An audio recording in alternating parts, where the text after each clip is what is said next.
دیکھ لیا، کانوں سے سن لیا، اب ہمیں دوبارہ دنیا میں لوٹا دے، اب تو ہم روزہ رکھ کے آئیں گے، ہم تو نماز پڑھ کے آئیں گے، تیری عبادت کر کے آئیں گے، تجھے راضی رکھ کے آئیں گے، تجھے خوش کر کے آئیں گے۔ ربنا ابصرنا وسمعنا فارجعنا نعمل صالحا، اچھے اچھے کام کر کے آئیں گے، نیک کام کر کے آئیں گے، نعمل صالحا انا موقنون۔ اب ہمیں یقین آ گیا، آنکھوں سے دیکھ لیا ہے، کانوں سے سن لیا ہے، اب تو ہمارے دل کے اندر اطمینان ہو گیا، یا اللہ اب کوئی خطا ہم سے نہ ہوگی، کوئی غلطی ہم سے نہ ہوگی، کوئی گناہ ہم سے نہ ہوگا، یا اللہ دوبارہ دنیا میں لوٹا دے۔ اللہ فرمائے گا وَمِن وَرَائِهِم بَرْزَخٌ إِلَىٰ يَوْمِ يُبْعَثُونَ۔ اب تو دنیا میں جانے کا وقت ختم ہو گیا ہے، جو مہلت ملی تھی اب وہ دوبارہ مہلت ملنے والی نہیں ہے۔ اس وقت انسان کہے گا یا اللہ میرے پاس جتنی دولت ہے ساری دولت تو لے لے، جتنا مال ہے سارا مال لے لے، ساری چیز ہم سے لے لے، تو اپنے عذاب سے مجھے چھٹکارا دے دے۔ اللہ فرمائے گا یہ بھی نہیں ہو سکتا ہے۔ چلیے بات ختم کرتے ہیں، اللہ سے دعا کرتے ہیں کہ اللہ تعالیٰ ہمیں آپ کو کم از کم جو مہینہ آنے والا ہے اس مہینے کی برکت کو زیادہ سے زیادہ سمیٹ لی کہ اللہ توفیق عطا فرمائے۔ ہر انسان سے غلطی ہوتی ہے، اچھوں سے بھی غلطی ہو جاتی ہے، بروں سے بھی غلطی، بڑوں سے بھی غلطی، چھوٹوں سے بھی غلطی ہو جاتی ہے۔ کوئی انسان ایسا نہیں ہے جو گنہگار نہیں ہے۔ کوئی یہ کہے کہ نہیں ہم نے تو گناہ کیا ہی نہیں، ہم سے غلطی ہوتی نہیں ہے، نہیں۔ حدیث میں آتا ہے کہ غلطی کرنے کے بعد، گناہ کرنے کے بعد جب وہ بندہ اللہ سے توبہ کر لیتا ہے، اللہ کی طرف رجوع کرتا ہے کہ اللہ اب مجھ سے یہ غلطی نہیں ہوگی، اللہ کے نبی صلی اللہ علیہ وسلم نے فرمایا سب سے بہتر بندہ مانا جاتا ہے، سب سے بہتر بندہ شمار کیا جاتا ہے۔ اللہ کے نزدیک ایسے بندے زیادہ محبوب ہیں جو غلطی کرنے کے بعد، گناہ کرنے کے بعد اللہ کے سامنے روتا گراتا ہے اور اللہ سے کہتا ہے یا اللہ تو ہی ہماری مغفرت فرمانے والا ہے، ہمارے گناہوں پر تو ہی پردہ ڈالنے والا ہے، اللہ تو ہی جہنم کی عذاب سے بچانے والا ہے، قبر کی عذاب سے بچانے والا ہے، ہماری بخشش تو ہی کرنے والا ہے۔ اللہ کے نبی صلی اللہ علیہ وسلم نے فرمایا سب سے بہتر بندہ وہی سمجھا جاتا ہے۔ اس لیے غلطی ہم سے بھی ہوئی، آپ سے بھی ہوئی، سب سے ہوئی ہے، ہوئی جو ہوئی اس کو بھول جائیے، آپ ہم سب بھول جائیں۔ مہینہ جو آنے والا ہے 2-4 دن کے بعد اس کے استقبال میں اس کے ویلکم کریں، خوش آمدید یعنی اس کو دل سے لگائیں، دل و جان سے اس کی عزت کریں، اس کا احترام کریں۔ کچھ لوگ ایسے ہوتے ہیں دھڑلے سے کھانا پینا شروع کر دیتے ہیں، تیرا باپ کام کھاتے ہیں، تیرا مال کھاتے ہیں، اپنی کمائی کھاتے ہیں۔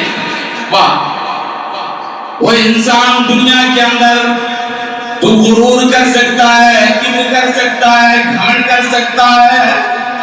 اللہ کے نبی صلی اللہ علیہ وسلم نے فرمایا جس کے دل کے اندر رائی کے دانے کے برابر بھی غرور ہوگا جنت میں وہ داخل نہیں ہوگا۔ اب بھلا بتائیے کوئی کہے کہ تیرا باپ کا کھاتے ہیں، تیرا مال کھاتے ہیں، جنت میں جائے گا؟ غرور سے بول رہا ہے، گھمنڈ سے بول رہا ہے۔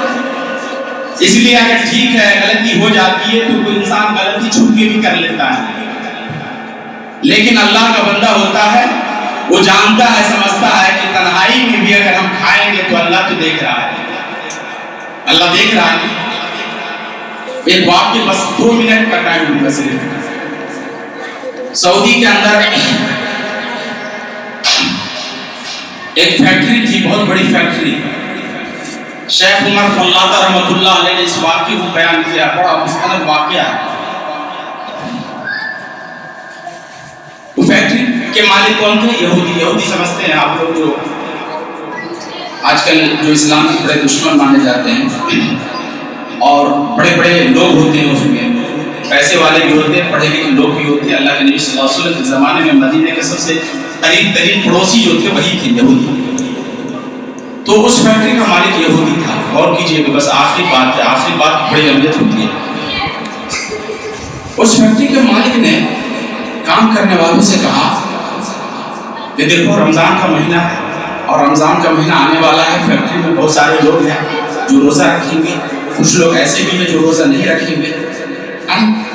کیونکہ ہر انسان جانتا ہے, انسان کی فطرت کو سمجھتا ہے, اس کی عادت کو جانتا ہے. تو انہوں نے سوچا کہ ایسے لوگ ہوں گے جو روزہ رکھیں گے, کچھ لوگ ہوں گے جو روزہ نہیں رکھیں گے. تو اپنے مینیجر سے کہا, اس کمپنی کے جو مینیجر تھے ان سے کہا کہ دیکھو ایک لسٹ تیار کرو, ایک لسٹ بناؤ, نام لکھو کون کون روزہ رکھے گا کون روزہ نہیں رکھے گا, کیا ہے معاملہ, اس نے ایک لسٹ تیار کرو. اس نے فرمان صادر کر دیا. کیا فرمان صادر کر دیا کہ جو کوئی بھی روزہ رکھے گا اس کو فیکٹری سے باہر کر دیا جائے گا, یعنی اس کو نکال دیا جائے گا, کمپنی سے نکال دیا جائے گا, کام سے ہٹا دیا جائے گا. بہت سارے لوگ ایسے تھے, ایمان کسی کا کمزور ہوتا ہے, کسی کا مضبوط ہوتا ہے, اور یہی ایمان کو اللہ تعالیٰ دیکھتا ہے, اور اسی ایمان کی کسوٹی پر جو ہے انسان جانچا جائے گا, پرکھا جائے گا. اور یہ ایک ترازو ہے قیامت کے دن. دولت کوئی معنی نہیں, مال کوئی معنی نہیں, اس کا کوئی اعتبار نہیں ہے. ایمان کا اعتبار ہوگا کہ انسان کے اندر ایمان کتنا مضبوط ہے. تو بہرحال اس نے فرمان صادر کر دیا. اب ہوا کیا کہ کچھ لوگ جو ہے کہنے لگے نہیں ہم تو روزہ رکھیں گے, اور کچھ لوگ کہنے لگے نہیں ہم روزہ نہیں رکھیں گے کیونکہ ہم کو تو دولت پیاری ہے, نوکری پیاری ہے, ملازمت پیاری ہے, ہم کو فروغ لگا دیا جائے.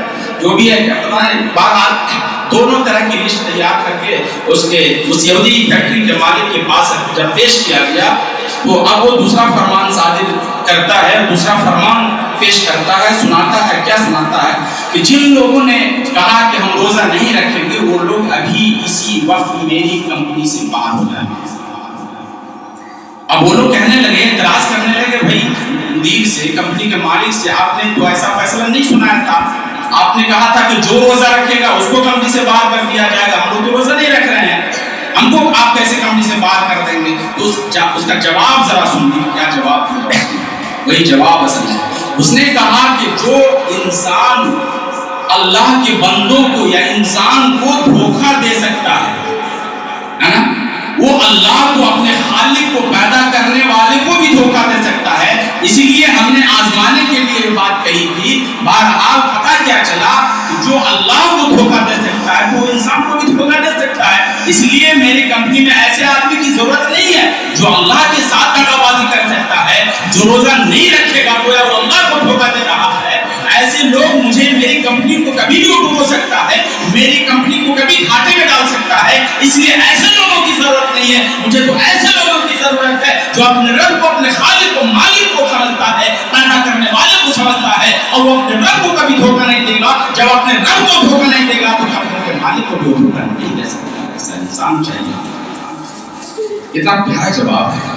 تو ہم لوگ کیا ہیں, اللہ کے بندے ہیں, اپنے رب کے ماننے والے ہیں. انشاءاللہ ہم اپنے رب کو دھوکہ نہیں دینے کی کوشش کریں گے. مہینہ جو آئے گا ہم لوگ ایک مہینہ کم از کم کیا کریں گے, اللہ تعالیٰ کے لیے روزہ ضرور انشاءاللہ رکھیں گے, عبادت کریں گے. اسپرٹ بڑھ جاتی ہے, تیزی بڑھ جاتی ہے. آپ دیکھ لیجیے نا, ابھی نمازی جو ہے خوش رہتے ہیں, رمضان میں آتا ہے تو بھر جاتے ہیں, وہ سب ہو جاتے ہیں. اسپرٹ اس کے اندر کتنی تیزی ہے, اور کیجیے کتنی کشش ہے اس مہینہ کے اندر کہ خود ایٹومیٹک پتہ چلتا ہے, کیا مشین لگا دی گئی ہے کہ انسان دوڑتا رہتا ہے مسجد کی طرف, انسان دوڑتا ہے روزہ رکھنے کی طرف, انسان دوڑتا ہے تراویح پڑھنے کے لیے. گویا کہ اس کے اندر اللہ تعالیٰ نے قدرتی طور پہ ایک مشین لگا دی گئی ہے کہ تیزی سے وہ بندہ جو ہے کام کرنا شروع کر دیتا ہے. تو یہ مہینہ کی خیر و برکت ہے, روزہ کی خیر و برکت ہے, دین کی خیر و برکت ہے. مال کم رہتا ہے اس مہینے میں. دیکھیے رمضان آئے گا تو انسان کتنا اچھا کھانا کھائے گا, کتنا اچھا سے اچھا پکوان بنائے گا, ہے نا. یہ اسپرٹ بڑھ جاتی ہے, قدرتی طور پہ اللہ برکت دے دیتا ہے اور اس کا انتظام کر دیتا ہے اللہ تعالیٰ. تو ارادہ جب کریں گے کہ نہیں اللہ روزہ رکھیں گے میرے لیے, تو اللہ ایسا انتظام بھی کر دے گا انشاءاللہ. نہ ہم بھوکے رہیں گے, نہ ہم بھوکے سوئیں گے, نہ ہم کسی طرح سے ہمیں پریشانی آئے گی انشاءاللہ. ضرور ہماری صحت بھی ٹھیک ہو سکتی ہے, ہماری مشین بھی ٹھیک ہو سکتی ہے. اگر سال کے 11 مہینے اگر ہماری مشین خراب تھی تو اس مہینے میں انشاءاللہ وہ مشین ٹھیک ہو جائے گی. ہم لوگ کہتے ہیں نا ہماری مشین